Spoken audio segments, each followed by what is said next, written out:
soul of the nation. I know what you did, and you were absolutely right. Well done. Hello, Falcons.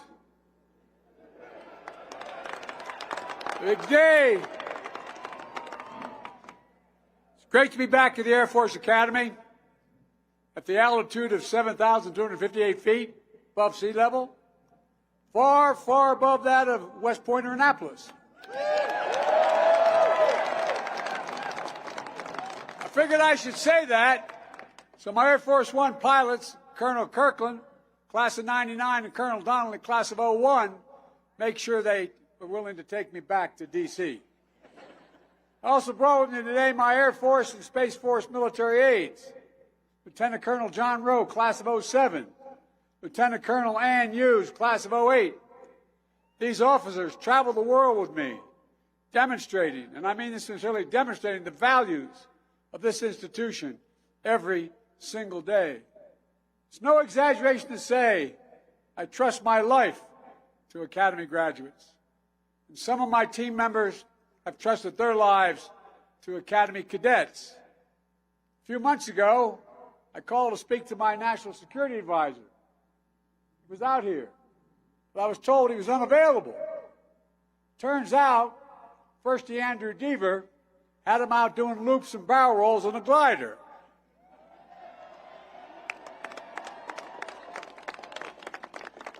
I asked if I could do that today, and the Secret Service said, no, we'll have to shoot it down.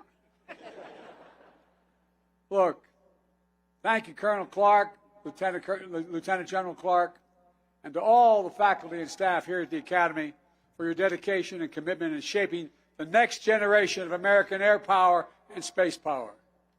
And thank you to all the parents and families and sponsor families out there in the stands. You supported these cadets throughout their lives. You taught them how to stand up, never bow, never bend, never yield. You inspired them to put integrity first, to choose service over self. Sounds like hyperbole, but it's literally what you did. To pursue excellence in all they do. But I know you're bursting with pride at what they've already accomplished. So graduates, give your families a round of applause. Stand up and give them a round of applause. Show them your appreciation.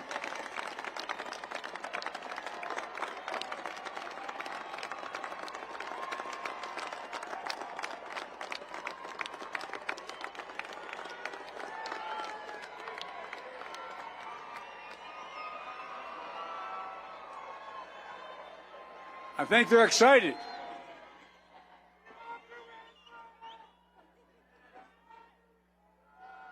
The only thing your moms and dads are saying is, I wish I could have paid for this education. Every other graduation I do, and I've done a lot of graduations, college graduations, I usually say, parents, today you all get a pay raise, no more tuition. But Secretary Kendall, General Brown, General Saltzman, thank you for leading our Air Force and our Space Force to take on the missions that most matter for today and the future, so we can continue to maintain air and space superiority, just as we have in every U.S. conflict in this century. But graduates, you're not just commissioning into the Air Force and Space Force, you're commissioning into a joint force. One thing working more closely together across the service branches than ever before in new ways to deter, if necessary, defeat every threat to our nation. Last week, I was proud, and I mean it sincerely, to nominate your Air Force Chief General C.Q. Brown, Jr., the next chairman of the Joint Chiefs of Staff. Stand up, General.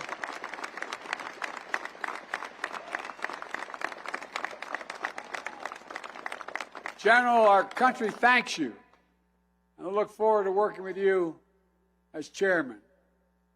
And these graduates will have the additional pride of starting their careers of service led by a general that might say, butt-kicking American airmen. I think you used that phrase. Class of 2023, All right, man, you better. This is a day you've worked hard to reach. Think back to that first day of basic, when the bus dropped you off at the footprints. You didn't know what the hell lay ahead. Maybe you were wondering what exactly you'd gotten yourself into. And then, after a few days of acclimating, getting yelled at nonstop by your cadre, hearing those words that meant it would only get worse, quote, the PT ban has been lifted. As if that's a good thing, right? The PT ban has been lifted. Marching down to Jack's, building Tent City, even sweeping the dirt to make it look like there were hallways. You know, before making it past the assault course fall and the assault course Nunez. And I tell you what, you're all crazy. But at any rate, no, I'm all kidding. Remember the pride you felt joining the Flying Wedge in the Tizo. The first time during the Acceptance Day parade, only to face an even more difficult challenge when the school year began. Academics.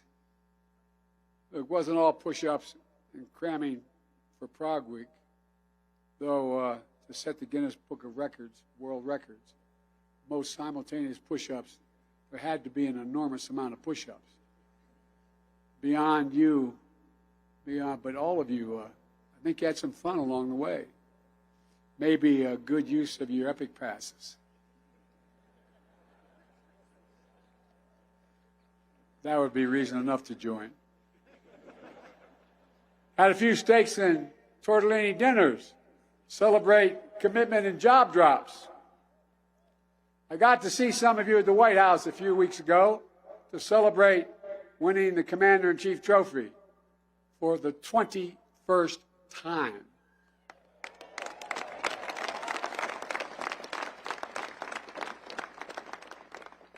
When I was graduating from high school 300 years ago, I applied to the Naval Academy. And I was picked by the senator. There's two ways senators can pick. You can pick individually, or they can name 10 people and let the Academy choose. I was a relatively good football player, so I had a shot. I remember the day that a guy named Steve Dunning from my class was also nominated. Drove up, was about 7 in the morning. We were going to drive down to Annapolis. And I had just heard the night before they had a halfback named Joe Bellino, won the Heisman Trophy, and a quarterback named Roger Staubach. I went to Delaware.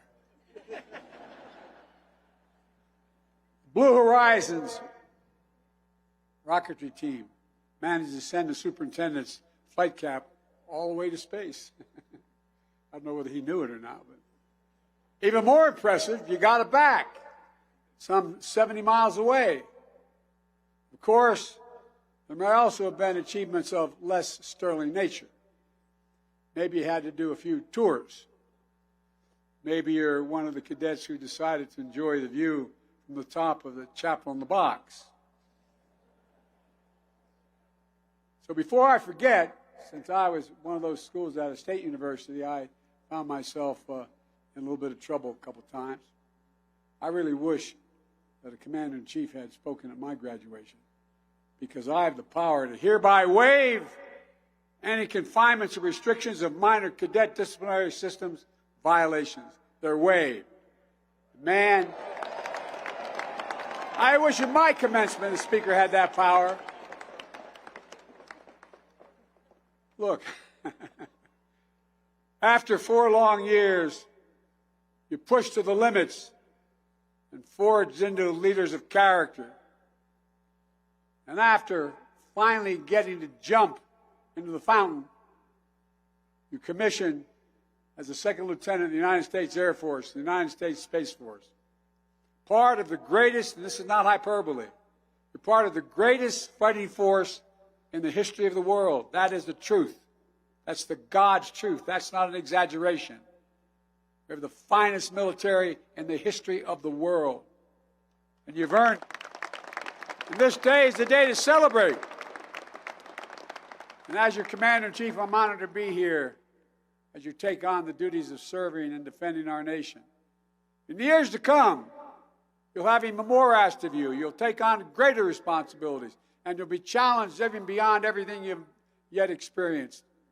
But you have those mountains.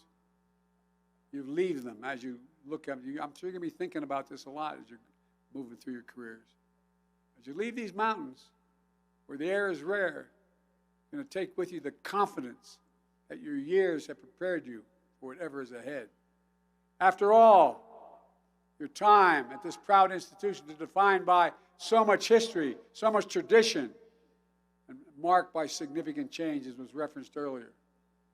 Unlike and overcome time and again, to reorient yourself together with your squadron and your wing and find new ways to soar. As been mentioned already, when COVID hit during your fourth-degree year, you had to rapidly redeploy back to your homes and learn new ways to study and maintain camaraderie during COVID-sation. And by the way, I wonder how many of you had to kick your brother out of your room when you went back. But all kidding aside, recognition may have been cut short, but it came back in the fall. You did the run to the rock. You earned the prop and wings, just like every cadet before you.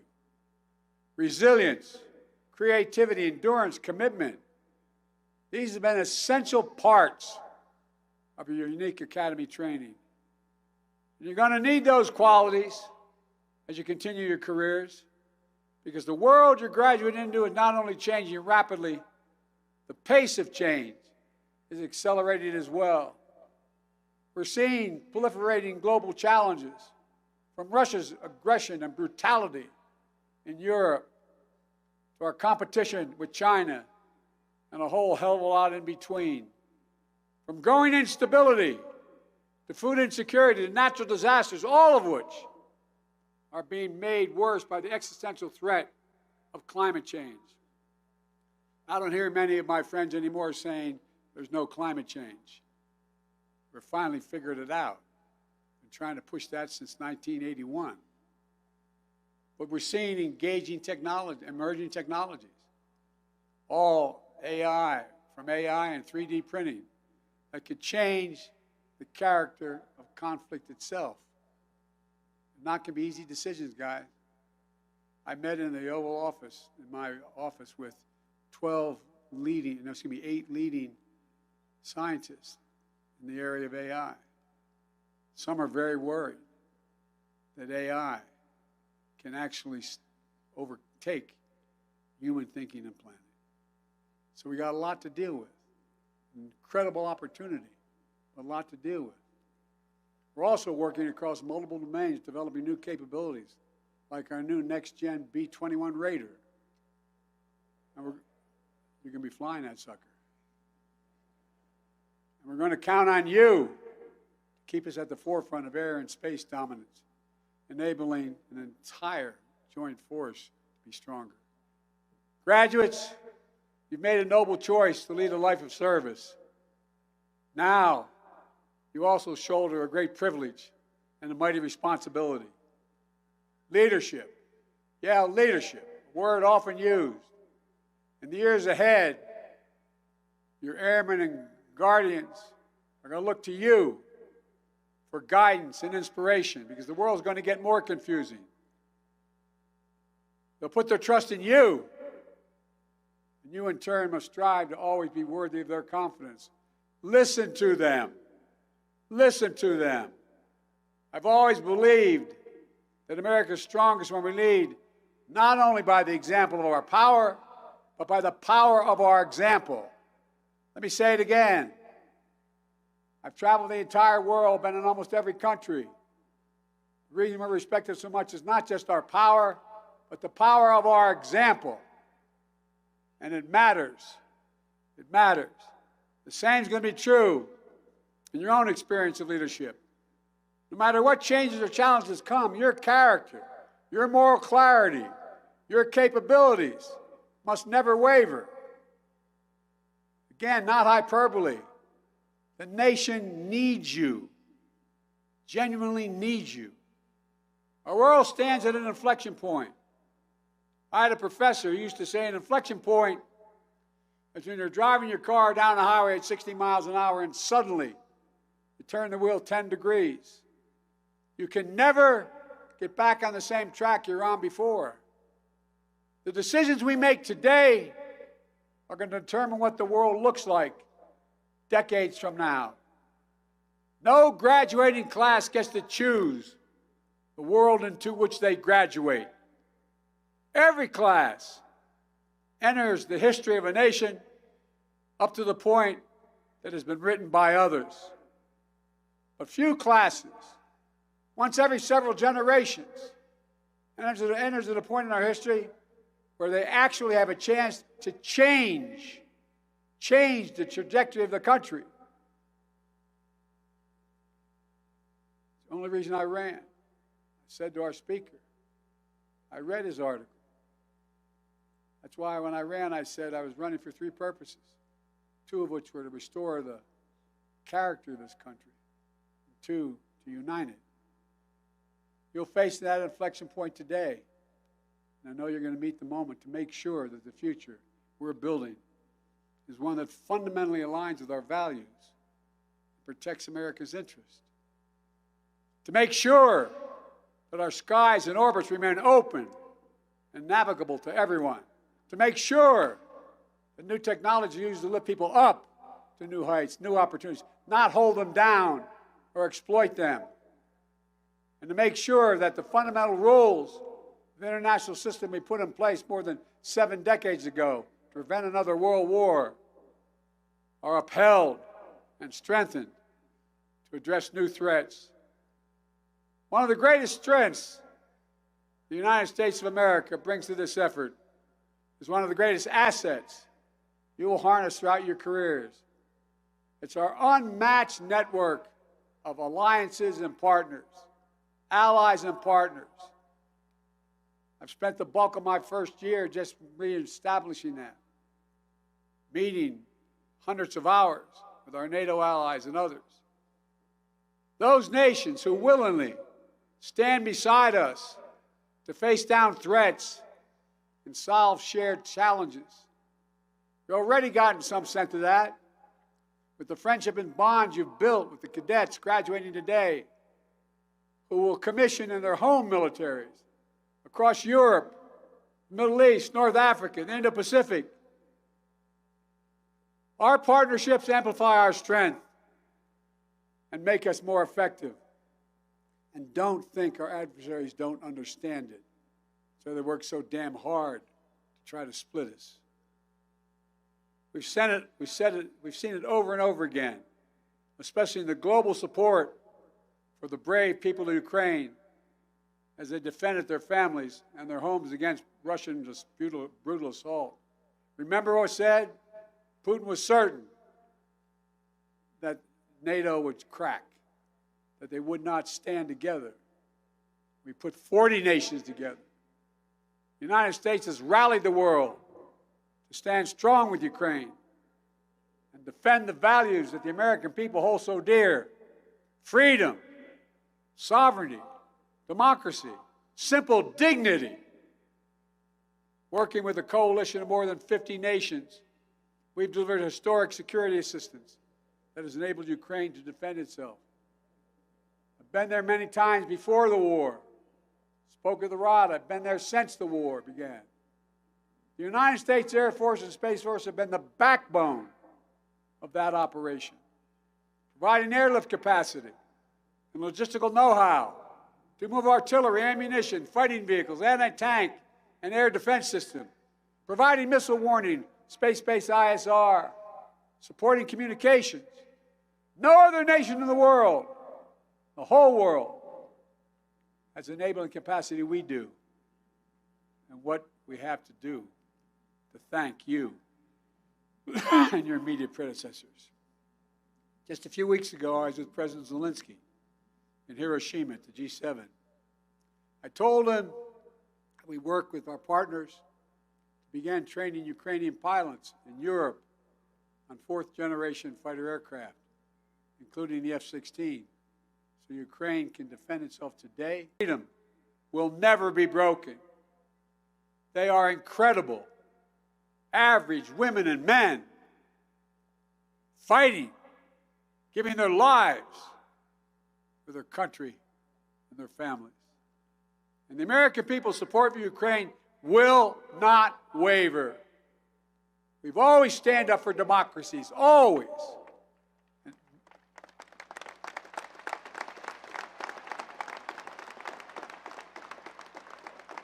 So I ask you to contemplate what happens if it wavers and Ukraine goes down. What about Belarus? What about the rest of Eastern Europe? Look, the G7 also demonstrated remarkable unity in the world's leading democracies when it comes to China. The United States, I've met with Xi Jinping more than any leader in the world, starting back when I was vice president. The United States does not seek conflict or confrontation with China. China and the United States should be able to work together where we can to solve some global challenges like climate. But we are prepared for vigorous competition. And we will stand up for our interests, for our friends, and for our values. With our G7 partners, we should have a set of shared principles for engaging with China and minimizing the threats to our nations.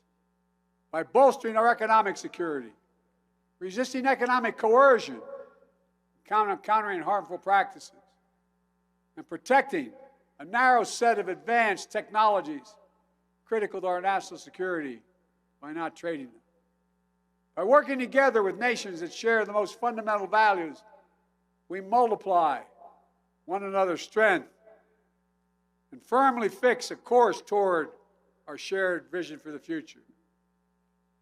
In every part of the world, we've advanced our partnerships in concrete ways and strengthened American security. In the Indo-Pacific, we've deepened our alliance and our trilateral cooperation with Japan and the Republic of Korea, who are now talking together and working together to enhance deterrence against threats in the region, including from the Democratic People's Republic of Korea. We've elevated the Quad, bringing together Australia, India, Japan, and the United States to advance an Indo-Pacific that's free and open, prosperous and secure. Didn't exist before. We're delivering on AUKUS, a new strategic partnership that brings the United States close together with Australia and the United Kingdom, two of our most capable allies. NATO is more energized and more united than it's been in decades. It's now even stronger with the accession of our newest ally, Finland, and soon Sweden, in the alliance as soon as possible. It will happen, I promise you. We're working with Canada to upgrade NORAD's capabilities and ensure that North America's air defense surveillance systems are the best in the world. And in just the past 12 months, I've hosted in the United States the leaders of every country in the Western Hemisphere, every country in Africa, Southeast Asia, and the Pacific Islands. We are a Pacific nation. These nations may not all agree with us on every issue, but they want to work with us. They choose us, not because of threats or coercion, but because of the common interests we pursue together to make the world a better and safer place for everyone. That is what the United States stands for. When people around the world see a United States great tail flying overhead with the stars and stripes on your shoulders, they know what that means, no matter where you go. Freedom, opportunity, possibilities, hope. It's who we are. It's what we fight for. It's why we choose this path. So graduates, as you head out, whether to graduate school or pilot training, to serve as missileers or space operators, scientists or engineers, never forget the sacred oath you swear and the mission you serve is something far, far greater than any person or president. It's our Constitution. It's our country. And it's our enduring American values. You know, we're the most unique nation in the world. And say, well, everybody says, but we are. We're the only nation in the world formed and based on an idea. An idea. Every other nation in the world is formed based on things like geography, ethnicity, religion. We're the only nation built on an idea. That we hold these truths to be self-evident. That all women and men are created equal. Endowed by the Creator with certain inalienable rights. Life, liberty, pursuit of... That's the organizing principle of America.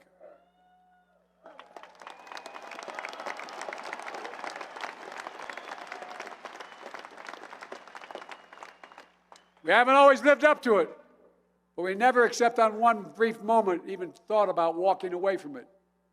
Generations of our forebears have fought and sacrificed to defend it. Sacrifices we honor earlier this week on Memorial Day.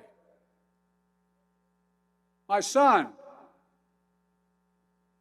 was an Army officer, a major. The Attorney General who sought permission to go fight with his unit in Iraq for a year. Unfortunately, his hooch was very close to these burn pits. And he came home, stage 4 glioblastoma, and died. I remember looking at him in the bed. This is the God's truth. I hadn't planned on saying this. Maybe I shouldn't. But he looked at me, he said, we're talking about the war. He said, Dad, he was Attorney General, odds-on favored to become the governor. He said, Dad, the proudest thing I've ever done in my life is putting on that uniform. The proudest thing. Just before he passed, he said, I'm not afraid. I'm not afraid. That's what you all are made of as well. Pride. Pride. Not in yourself, but what you're fighting for. It's a sacred charge that you now inherit as well. This year, we mark the 75th anniversary, this year, of an integrated force. The 75th anniversary of women serving in the force. And the 50th anniversary of an all-volunteer military. And your class is one of the most diverse classes in the history of this academy or any academy to graduate. That's why we're strong. That's why we're who we are. That's why we'll never give up. That's why. We also recognize that with every step we've taken to harness the full diversity of our nation, to tap more of our indomitable American spirit, our armed forces have only grown stronger, more effective, and more admired. The same is true of this institution. This year's graduating class is among the most diverse in academy history. You're graduating the highest percentage of women. By the way, I met with, who are those guys that fly over shortly? You heard of them, haven't you? 3 of them are women.